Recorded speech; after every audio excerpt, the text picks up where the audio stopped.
اعوذ باللہ من الشیطان الرجیم بسم اللہ الرحمن الرحیم۔ ناظرین اکرام، السلام علیکم ورحمۃ اللہ وبرکاتہ۔ میں صوفی جی ایم خلیل قادری الچشتی افتخاری خاک پائے پنجتن پاک پھر آپ کی خدمت میں ایک نیا موضوع لے کر حاضر ہوا ہوں۔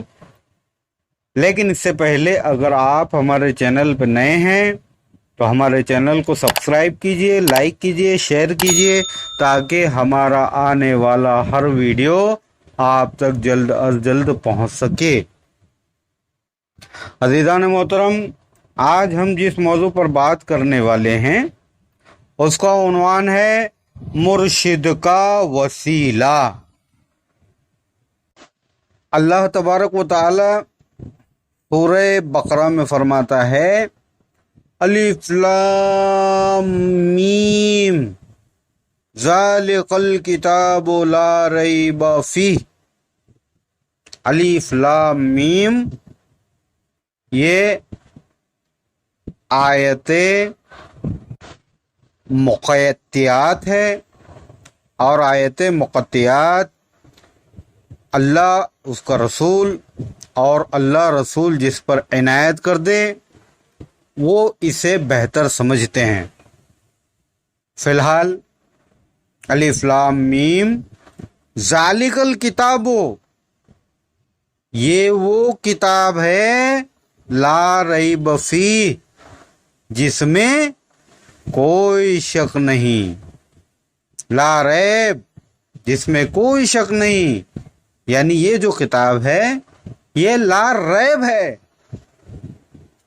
فی ہے، اس میں ہدی للمتقین، ہدایت ہے متقیوں کے لیے، الذین، جو لوگ یؤمنون، ایمان لاتے ہیں، بالغیب،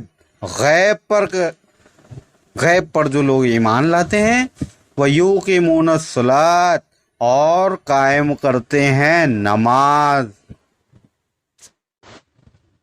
لفظ قائم وقتی نہیں ہے، قائم کا ربط دائم سے ہے۔ مرشد کامل کی نسبت وہ عظیم نسبت ہے جو علم کو عملی جامہ پہنانے میں مدد کرتی ہے۔ اور خیال رہے کہ مرشد کامل کی نسبت تک وہ پہنچ ہی نہیں سکتا جس کو اللہ تبارک و تعالی نہ پہنچانا چاہے،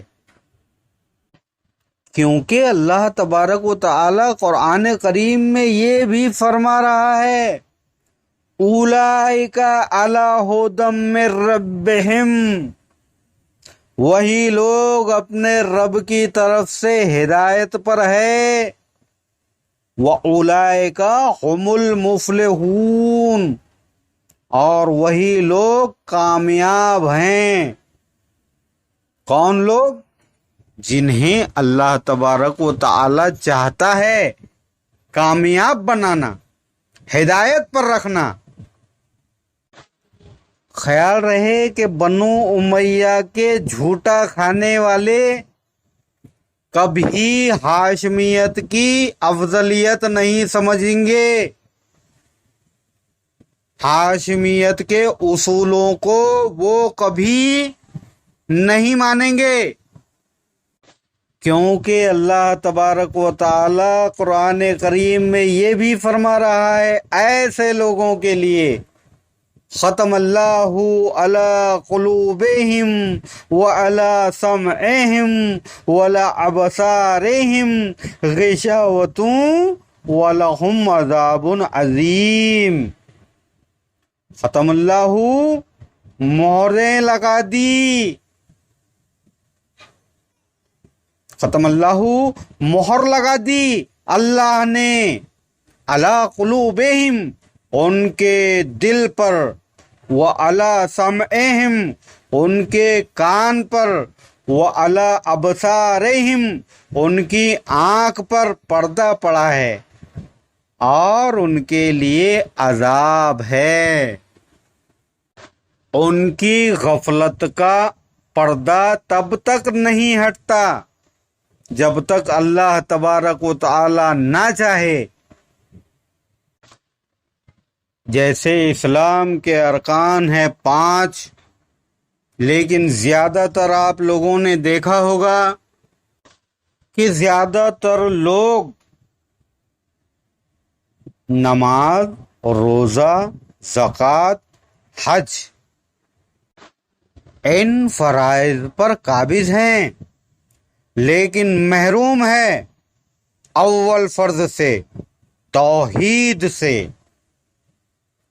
توحید کی سمجھ پہلے لازم ہے، کیونکہ توحید سمجھ میں آئے گی تو نماز فاسد نہیں ہوگی، روزہ صحیح طریقے سے ہوگا، زکوٰۃ صحیح طریقے سے سمجھ کے کریں گے، حج کے ارکان سمجھ کر کیے جائیں گے۔ معلوم یہ ہوا کہ بنیاد توحید ہے، یعنی لا الہ الا اللہ محمد رسول اللہ، نہیں کوئی معبود سوائے اللہ کے، محمد اللہ کے رسول ہے۔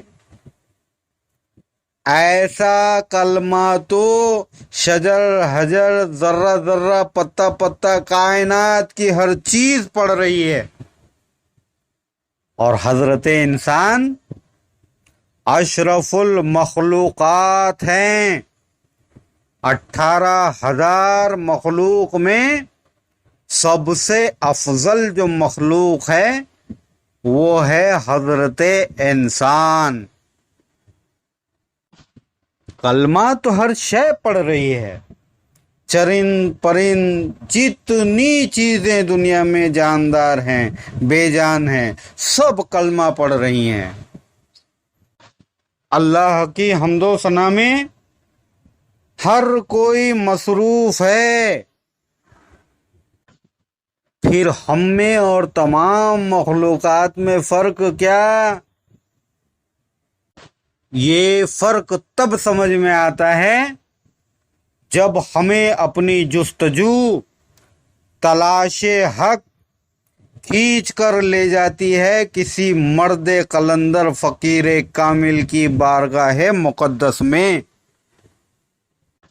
تب ہمیں سمجھ میں آتا ہے کہ کلمہ در حقیقت کیا ہے، کلمے میں نفی کیا ہے، اثبات کیا ہے۔ اور جب تک کلمہ طیبہ میں نفی و اثبات سمجھ میں نہیں آتے، کلمہ آپ نہیں سمجھ سکتے۔ من قال لا الہ الا اللہ محمد رسول اللہ دخل الجنہ، یعنی جس نے کہہ دیا لا الہ الا اللہ محمد رسول اللہ وہ داخل ہو گیا جنت میں۔ لیکن کیا رسمی طور پر ادا کرنا ہے یہ کلمہ؟ بالکل نہیں، تحقیق کے ساتھ پڑھنا ہے، تحقیق کے ساتھ ادا کرنا ہے۔ جہاں اللہ تبارک و تعالیٰ نے یہ کہا کہ جو کہہ دے ایک مرتبہ لا الہ الا اللہ محمد رسول اللہ وہ داخل ہو گیا جنت میں، تو دوسری حدیث کیوں نہیں بتاتے؟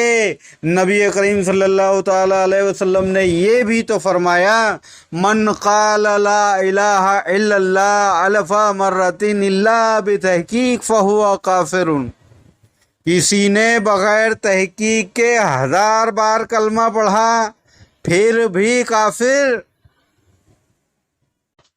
جب یہ سوچ ہمیں مجبور کر دیتی ہے تلاش حق پر، تب ہماری فکر کا پنچھی اڑتا ہے، ڈھونڈتا ہے کہ میں مطمئن کہاں ہوں گا۔ وہ پنچھی مطمئن ہونا چاہتا ہے کہ مجھے تسکین کہاں ملے گی۔ تب نسبت مرشد کامل پا کر توحید سمجھ میں آتی ہے۔ لا الہ الا اللہ محمد رسول اللہ اس کا مطلب سمجھ میں آتا ہے، نفی اور اثبات سمجھ میں آتے ہیں، کلمے کی مراد سمجھ میں آتی ہے۔ لیکن آپ نے اکثر دیکھا ہوگا کہ بدعقیدہ لوگ صرف اللہ کو کافی سمجھتے ہیں اور یہ کہتے ہیں کہ ہم تو اللہ کے مرید ہیں، ہمیں کسی پیر کی ضرورت نہیں، ہمیں کسی ولی کی ضرورت نہیں۔ ایسے لوگوں کے لیے اللہ تبارک و تعالی قرآن کریم میں سورہ کہف میں 17ویں آیت اللہ فرماتا ہے وَمَنْ يُضْلِلْ فَلَنْ تَجِدْهُ وَلِيًّا مُرْشِدًا، یعنی میں جسے گمراہ کرنا چاہوں اسے مرشد عطا نہیں کرتا۔ وہ سمجھتے ہیں کہ ہم ایمان لا چکے ہیں، لیکن وہ ایمان صرف 4 فرائض پر لاتے ہیں، نماز، روزہ، زکوٰۃ، حج۔ ایسے ایمان والوں کے لیے اللہ تبارک و تعالی قرآن کریم میں فرماتا ہے وَمِنَ النَّاسِ مَن يَقُولُ آمَنَّ بِاللَّهِ وَبِالْيَوْمِ الْآخِرِ وَمَا هُمْ بِمُؤْمِنِينَ۔ اور کچھ لوگ ایسے ہیں جو کہتے ہیں ہم ایمان لائے اللہ پر اور آخرت کے دین پر، آخرت کے دن پر ہم ایمان لائے، اور وہ ایمان والے نہیں۔ وما هم بمؤمنین یخادعون اللہ والذین آمنوا وما یخدعون الا انفسهم وما یشعرون۔ وہ دھوکہ دیتے ہیں اللہ کو اور ایمان والوں کو، حالانکہ وہ انہیں دھوکہ نہیں دیتے، وہ دھوکہ دیتے ہیں اپنے آپ کو۔ الا انفسہم، وہ اپنے آپ کو دھوکہ دیتے ہیں۔ وما یشعرون، لیکن وہ یہ سمجھ نہیں رکھتے کہ میں اپنے آپ کو دھوکہ دے رہا ہوں، ہم اپنے آپ کو دھوکہ دے رہے ہیں۔ خیال رہے کہ اللہ کا مقرب اگر کوئی نمازی ہو سکتا ہے تو وہ نمازی کی اگر کسی ولی کے دامن سے نسبت ہے تبھی وہ اللہ کے قرب تک پہنچ سکتا ہے۔ مولا کریم ہر بے پیر کو ایک حق آشنا مرشد کی صحبت اور نسبت عطا فرمائیں، آمین ثم آمین۔